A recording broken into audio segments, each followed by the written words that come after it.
Hello and welcome to yet another episode on Stretch Street Podcast. This is the energetic EJ, and I am glad to be here again today on another episode. So, today on the show, I have a beautiful special guest all the way from Canada.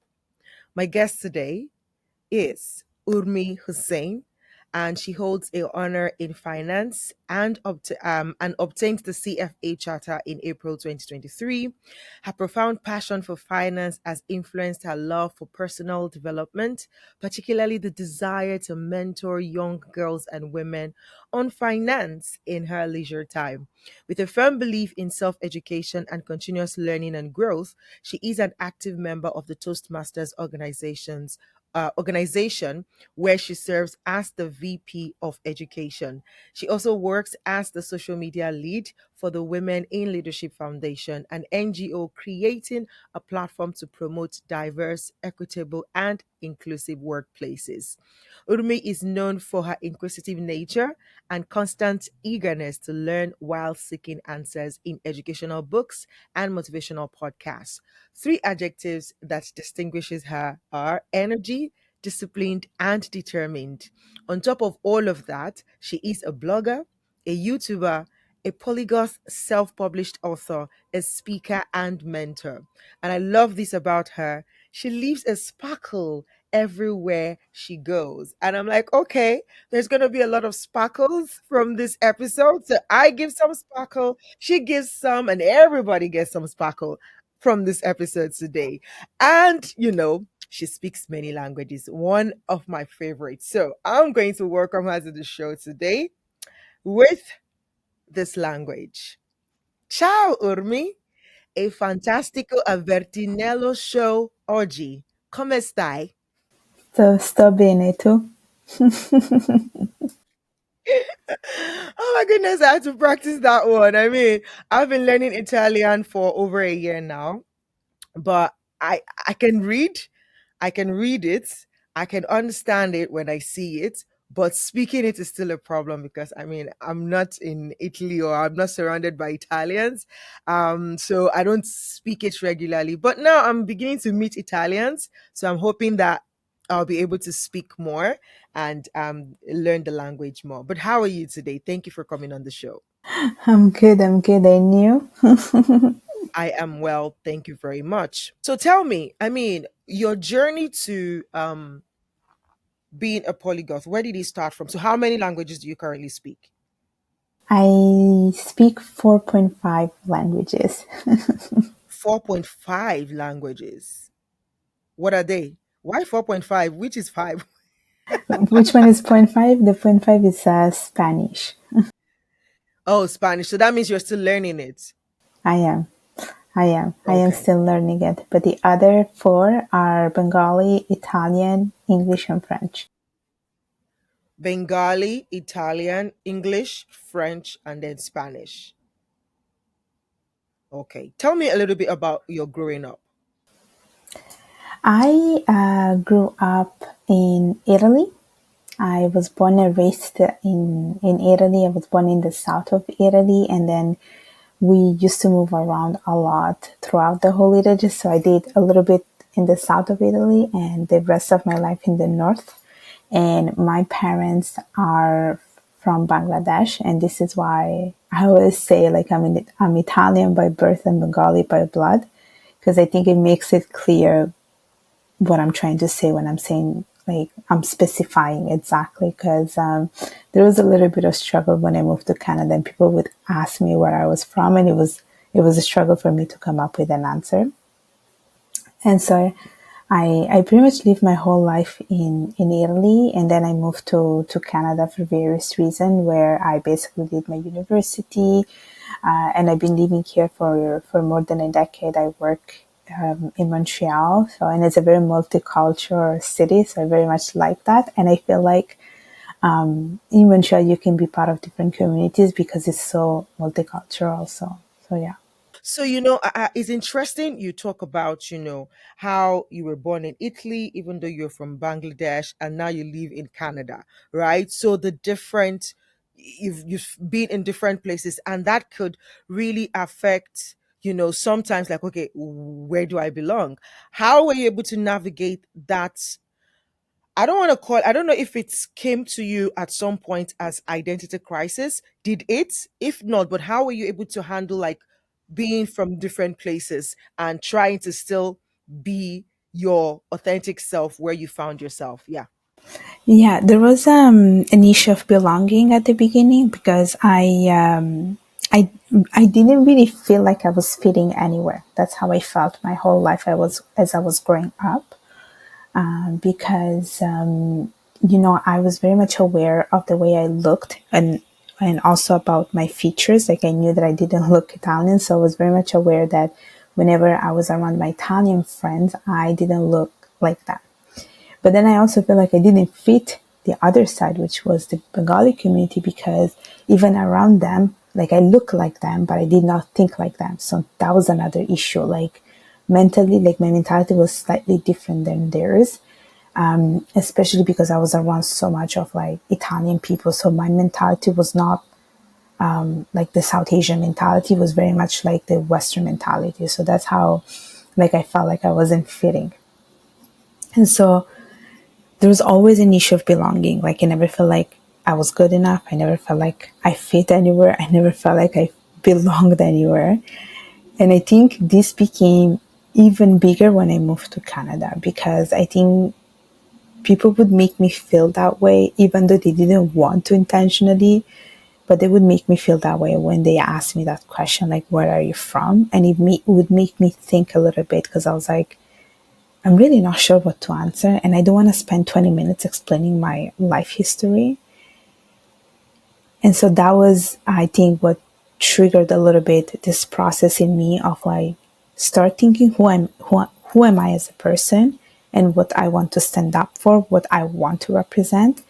And so after a couple of years, I finally came to make this decision that, I embrace both cultures. I am both of them, not just half of them.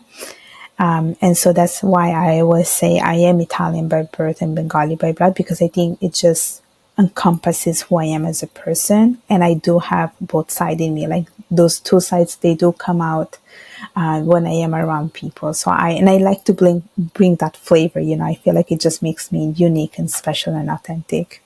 I love it. I love it. You had to come to that place where you had to accept, like, see, this is who I am. It is a flavor, a mixed flavor. And that's what I bring to the table. Like, I can relate with the an Italian culture as well as did you say Bengali, right? Because I think I mistakenly said Bangladesh earlier on. I'm sorry. Bangladesh is the country. Yes, I know. So are the people of Bangladesh called Bengali? Yeah, yeah. Okay. Thank you for educating me. I really suck at geography, like, but thank God for this, what I do as a podcaster. I'm able to learn from other cultures, meet other people, and find out, even the time difference alone is almost like a subject on its own. Like, oh my God, right now it's 5 p.m. in Dubai and it's 9 a.m. in Montreal, and it's probably 6 a.m. somewhere else. Like, ooh, what a wonderful world, right? Okay, fine. Bengali are the people from Bangladesh, right? And I love that, that happened for you. Was there anything that helped you get to that point where you were able to then say, okay, this is what I want to represent, and this is how I want to put myself forward? I think the fact that I had a lot of open conversations about this with friends, I think it really helped me a little bit to find my path. Because I would speak about this, but I felt like it was not okay. I felt like I was not normal, that I was feeling this way. But then when I would speak to people that were similar to me, I realized that we all shared the same issue.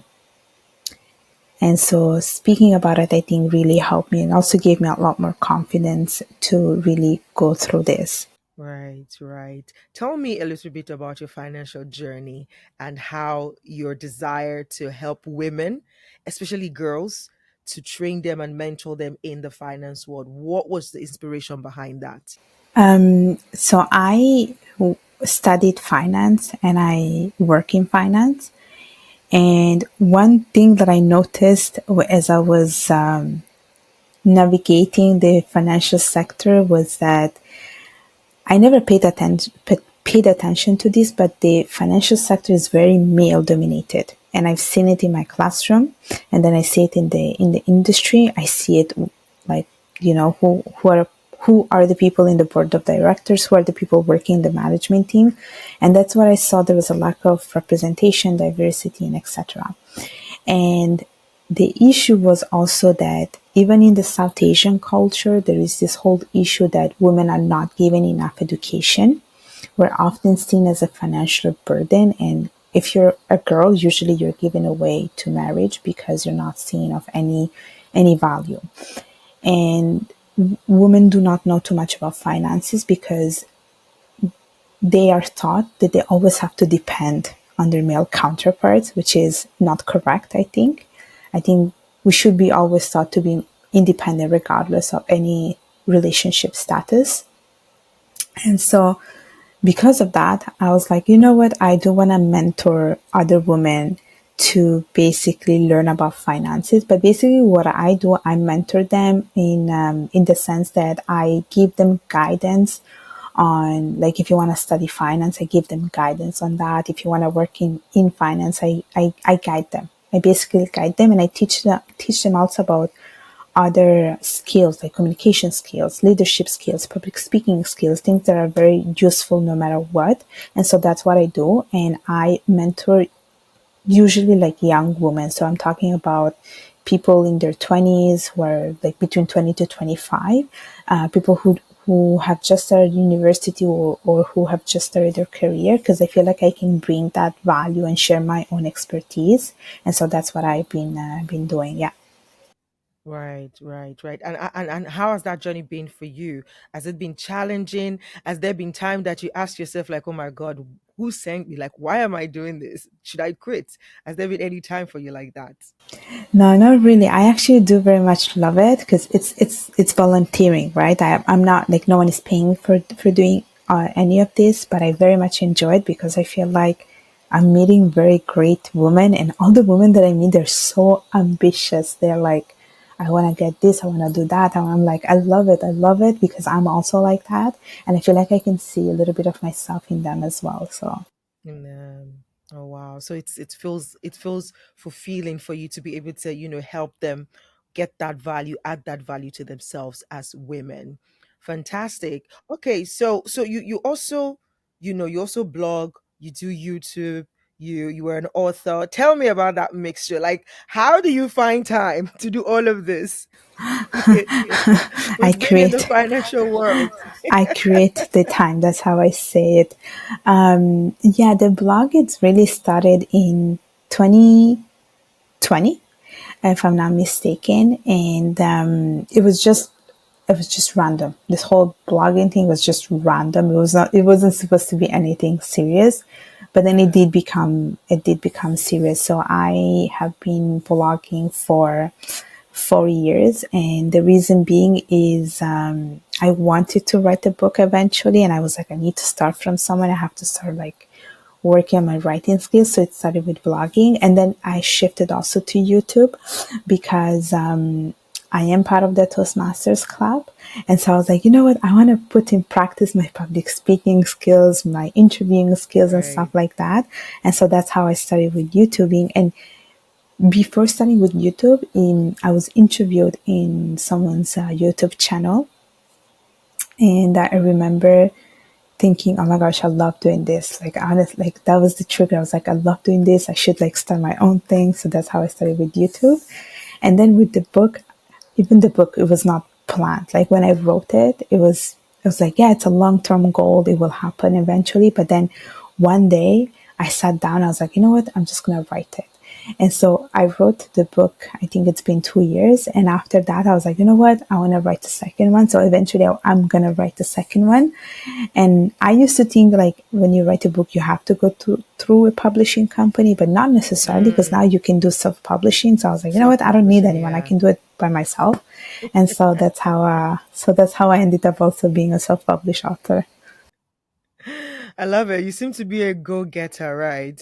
And that's lovely. So tell me, which what challenges have you encountered, on your journey? Like something that almost stopped you or stopped you on your track, but you were able to navigate to get back up. Can you share that with me?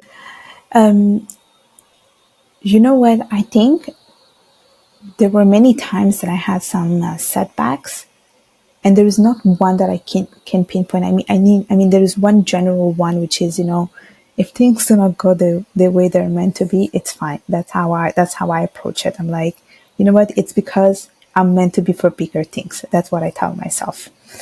That's what I tell myself. And you know what? That's how it has been so far. Because I can just give you the example of like looking for a job. There was a full year where I just kept getting rejected. Honestly, I kept getting rejected every single time. And it demotivated me. Then I was like, you know what? I should probably just give up. I should probably just stick to where I am. Who cares? But then I took a different approach and I was like, you know what? Let me just redo this. Like, I'm not someone who likes to give up easily. I'm not a quitter. I'm not someone who, just give up things like that. I'm not. I'm actually like my quote, like one of my favorite quote is that I'm half woman and half a warrior. And so that's how I like to see myself, that I'm a warrior. So no matter what challenges that are out there, I can fight them. And so then afterwards, I was like, you know what? Let me just keep trying. And then eventually I ended up to my dream place. Like, this is where I wanted to be. And I was like, this is where things are meant to be. Like, things happen for a reason, and you'll be where you're meant to be eventually. And it just went back to like the dream place that I wanted to be. It was something that I had in mind when I was in university, and it happened 6 years later. So even though it took long, it still Took long, happened. yeah. It So still happened. yeah, so I like to be like, I learned also to be patient when it came Mm. to things. Yeah. Love it, love it, love it. I hear you say patience is key when you want to achieve that goal, regardless of the challenges that comes your way. I hear you say persistence, like, okay, I've been doing it this way, it's not working, I'm getting rejected, I'm getting no's. Okay, how else can I do it? Not give up on the goal, but how else can I do it? I'm hearing persistent. Keep at it until you get what you want out of life. Are there any other life lessons that you can share with us as we wrap up this session? I very much like the word tenacious and Tenacious. I love yeah, it. and resilience. I think resilience is also very important, super Absolutely. important. Absolutely. Tenacious, tenacity, and Yeah. resilience. And on my journey of being a podcaster and having spoken to men, women across, the globe, I've just come to see that word in a different light. Like, I think resilience is at the center of who we are as humans generally. Like, we are so resilient in our wiring, and if we can lean into that, that's the point where nothing is impossible for us. When we go through those challenges, when life pushes you down. Like, I've interviewed people who, some have been told, like, no, you're gone, this is the end, but they still find it somewhere. Or as long as they don't stop fighting, they still find it, somewhere to keep fighting and getting or moving forward and making progress. And it's just beautiful to see in human that we all have that in common, regardless of your race, your color, your status, your level of education. And it is just beautiful. If a young lady is looking at this right now, or listening to this podcast, and they just love how soft spoken you are. Like, oh my God, she's so beautiful. She speaks so softly. Oh, how, what? And they're like, oh my God, I wish I could be like her. I could wish I could speak so soft spoken like this. What would you have to say to them? Just inspire a young lady watching you right now. I definitely would say never stop learning, and always take time to invest in yourself in no matter what type of forms it comes, whether it's through learning through people, whether it's through mentoring, whether it's taking classes, whether it's reading books. Because I think I think if you always take that type of approach, it will always make you successful in life. Like people will notice it. And I can see how it's coming back to me. I can see it. I can see it because I do have people reaching out to me for things, but I had to really get out of my comfort zone to do all of these things. And so, like, it's only when you get out of that comfort zone that you will see all this type of growth. So I definitely always say, like, invest in yourself, never stop learning, get out of your comfort zone, and boom, That's it. Love it. that's Love it. it. Love it. Thank you so much, Urmi. Grazie mille, amica. Prego. Thank you, thank you for reaching out. Thank you for sharing your story and your soft spokenness. I really wish you all the very best on your journey as you continue to inspire young girls, and just doing that, just like on volunteering basis. That's it tells me of how big your heart is, and I hope that it all comes back to you in multiple folds and in success in your own journey. Thank you so much for being here today. Awesome. All right, guys, this is where we draw the curtain on this episode. This is the energetic EJ, and this is the Stretch Street podcast. Remember that we all go through challenges, but when we stay resilient, stay persistent, keep learning and adjusting and not taking your eyes and your focus off the goal, those challenges become blocks that build us. They become strengths, they become muscles that make us better. So instead of asking, oh, why me, ask, why this? What am I supposed to learn here? What is this challenging season teaching me? And when you're able to distill those lessons, you would be able to be of more value to yourself and to those around you. Okay, so keep facing those challenges head on and keep winning. This is the energetic EJ. Until I come your way again next week, remain amazing. Bye bye.